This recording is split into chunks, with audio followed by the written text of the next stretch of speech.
the first impulse that made me interested in this project, because it's something you don't get to do every day, go to totally different country and culture and get involved with diaspora there.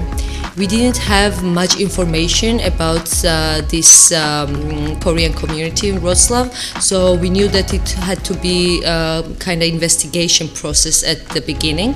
I straight away jumped into it.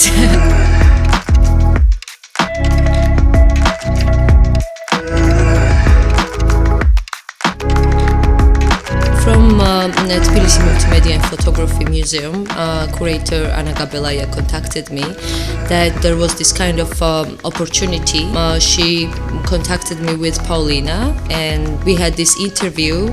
And in the interview as well, Paulina made sure that I knew that we don't have much information. Are you ready to get involved in this kind of project? And I said that this is exactly why I wanted to get involved. First of all, before we went to meet Korean business owners, we had meeting with Marta and Marina, who know Korean culture well, and one of them is also a translator. They gave us a lot of information about Korean culture. First impression was that they were super nice. One thing about a Korean community that we have heard before was that they are super shy and they might not be up for this kind of projects, but actually turned out that they were very, very interested and they helped us in our investigation a lot. They gave us a lot of contacts. Some of them even opened the doors of their houses to us, gave us gifts. We found out so much about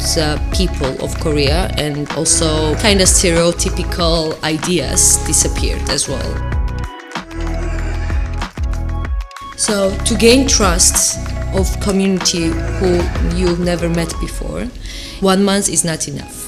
So my approach, because my style of photography is concentrated on stories and everyday life, I decided to enter the lives with cameras. So I gave them the cameras, disposable cameras, so they could photograph their everyday life, which I could not possibly enter during this 1 month. And that way I found out a lot more about their everyday life, and also from my perspective I tried to visit them a few times during this month and photograph their portraits, so photograph their environment where they work, and this way I gathered information about how it looks from my side, my perspective, and also deeply from their perspective, because we had these pictures that they took. First, I thought that I would be able to interest 5 or 6 around people with the cameras to give them, and they would agree to photograph. But at the end it turned out that a lot more people were interested. We met a few Polish people and also some of the Koreans as well, who were going to Korea during these times when we were here and coming back. So I managed to give cameras to them as well. So we have not only the perspective of Koreans living in Poland, in Wrocław, and Polish people working in Korean businesses, but also Korean and Polish people going to Korea and photographing their experiences there. In the process I realized that I've been just photographing every step in my experience meeting these Korean people here, and it is kind of a map. We also made the map, but it is also a photographic map. What I try to show in my project is that how can you have Korean experience when you arrive in Wrocław? What can you eat? Where you can go party? What can you drink? Where can you rest? And so on. And where can you find Korean literature? Because there's also a library. So much more appear to be here than we expected.